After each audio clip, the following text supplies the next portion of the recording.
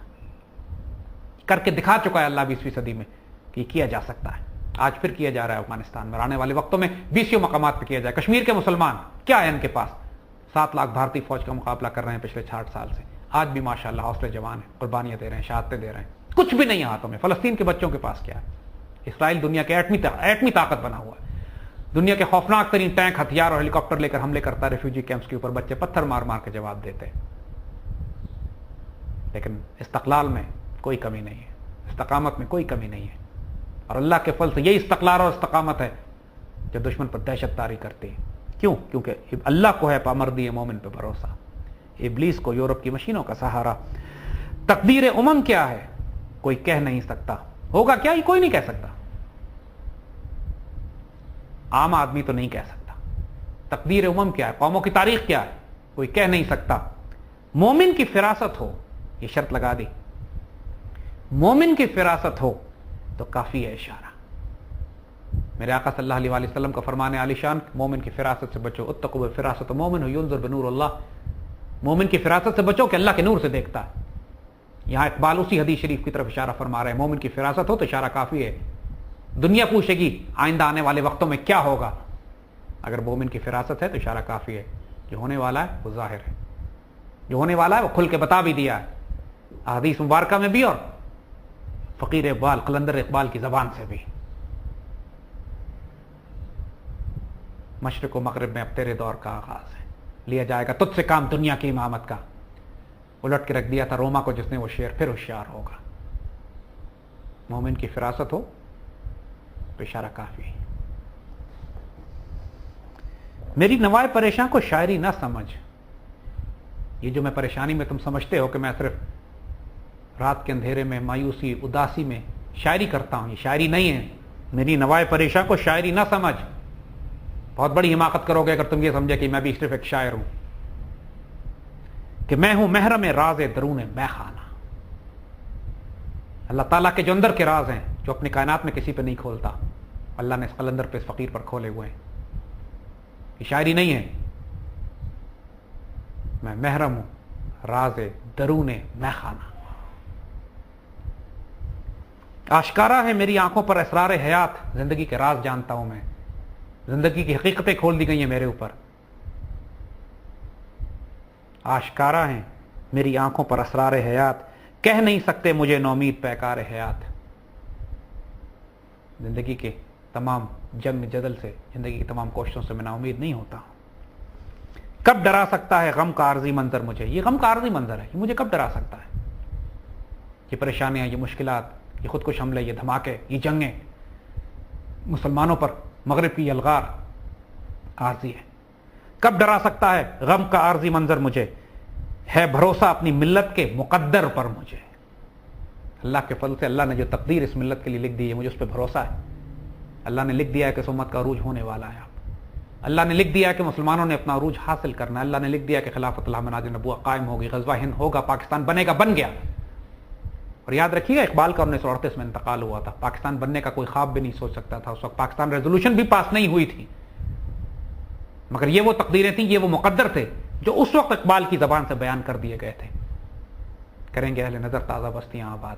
اللہ کے فضل سے پہلی بستی پاکستان آباد ہوئی، پھر اس کے اندر سوئے کوفہ و بغداد نہیں، سوئے اسلام آباد ان کی نظر تھی۔ وہ بستی جو ابھی آباد بھی نہیں ہوئی تھی، جس کی خوشخبری اور بشارت حضرت بری امام نے آج سے کئی سو سال پہلے دے دی، قدرت اللہ شہاب جس کی خوشخبری لے کر ممتاز مفتی کے پاس پہنچے تھے۔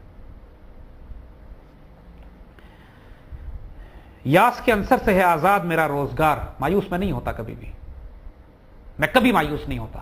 کیوں؟ فتح کامل کی خبر دیتا ہے جوش کارزار، اس لیے کہ مجھے اس پوری دنیا کے طوفان میں ہمیشہ اللہ کی طرف سے فتح کامل کی خوشخبری ملتی رہی ہے۔ سامنے رکھتا ہوں اس دور نشاط افزا کو میں، وہ جو آنے والا خوش نصیب ترین دور ہے اس کو میں اپنی آنکھوں کے سامنے رکھتا ہوں ہمیشہ۔ میں اس کو اس طرح دیکھتا ہوں جو تمہارے لیے صرف ایک تخیل ہے، تمہارے لیے خواب ہے، تمہارے لیے صرف ایک رومانٹک ویژن اور ڈریم ہے، لیکن میں اس کو اپنی آنکھوں کے سامنے رکھتا ہوں۔ میں ان کو اس طرح دیکھتا ہوں جیسے حق الیقین پہ ہوں، جیسے میں اس دور میں بستا ہوں۔ دیکھتا ہوں دوش کے آئینے میں فردہ کو میں، اور ہوا میں، آسمانوں میں، اس کے آئینے میں میں آنے والے دور کو، فردہ کو، کل کو دیکھتا ہوں۔ یہ وہ خوشخبریاں، وہ بشارتیں ہیں جو اللہ مجھے دکھاتا ہے اور جن کو تم صرف ایک خواب سمجھتے ہو۔ علامہ اقبال کی یہ خوشخبریاں امت کے لیے بہت خوبصورت، حیرت انگیز تحفہ ہے۔ آج جو پاکستان کی تعمیر کے لیے ہم جدوجہد کر رہے ہیں، جو اس تکمیل پاکستان کے مشن کی ڈیوٹی کے انجام دینے کی کوشش کر رہے ہیں، یہ تمام کا تمام مشن میرے آقا صلی اللہ علیہ وسلم کی ان احادیث مبارکہ پر مبنی ہے جس کی خوشخبریاں آپ فرما چکے ہیں، اور جنہوں نے قائم و نافذ ہونا ہے۔ صرف وہ خوش نصیب افراد تلاش کیے جا رہے ہیں جو اللہ کے حکم سے اس تقدیر کو ثابت اور ظاہر کریں گے۔ جیسے کہ بات آپ کو کہی،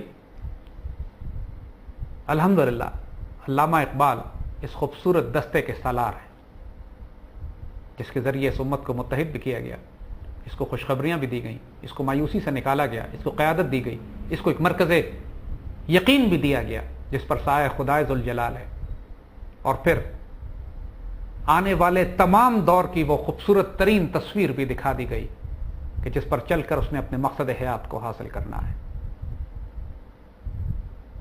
اس مشن میں ہمارا ساتھ دیجیے کہ یہ مشن ہمارا ذاتی نہیں ہے، یہ اللہ کے رسول صلی اللہ علیہ وسلم کی ڈیوٹی ہے۔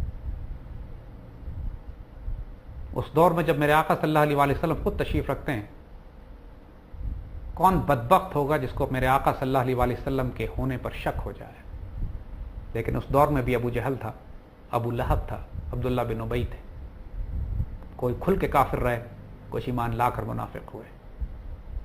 اس دور میں بھی سیدنا ابوبکر صدیق، سیدنا عمر، سیدنا عثمان، سیدنا علی رضوان اللہ اجمعین، عشرہ مبشرہ، اصحاب البدر اور بیت رضوان والے، اور پھر خطبہ حجۃ الوداع کے خوش نصیب تھے۔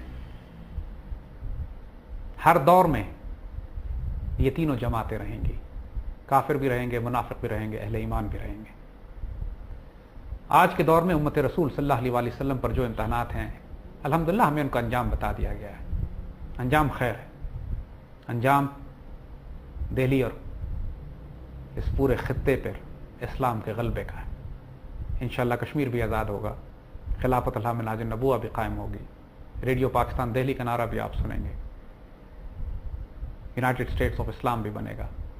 اس پاکستان، اس خطہ زمین کے مسلمانوں سے لیا جائے گا کام دنیا کی امامت کا، کہ مشرق و مغرب میں اب ان کے دور کا آغاز ہے۔ یہ معمار حرم دوبارہ جاگیں گے، بعض بتعمیر جہان خیز، یہ خواب گراں میں ضرور ہیں، لیکن انشاءاللہ اسی لیے کہا ان کو کہ کھول آنکھ، زمین دیکھ، فلک دیکھ، فضا دیکھ، مشرق سے ابھرتے ہوئے سورج کو ذرا دیکھ۔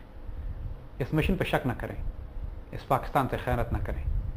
آج کے دور میں اللہ نے ایمان اور کفر کا فرقان اس پاکستان کو بنا دیا ہے. بدنصیب ترین وہ لوگ ہیں چاہے ان کا تعلق کسی مسلک، کسی فرقے، کسی سیاسی مذہبی جماعت، کسی لسانی قومی گروہ سے ہو، جو اس پاکستان کی جڑ کاٹ رہے ہیں، جو اس کی نظریاتی اور روحانی اساس پر شک کر رہے ہیں، جو اس خوبصورت ترین مستقبل کے لیے، مستقبل جو اللہ تعالیٰ نے اس امت کی تقدیر میں لکھ دیا ہے، اس کی راہ میں رکاوٹ بنے ہوئے ہیں.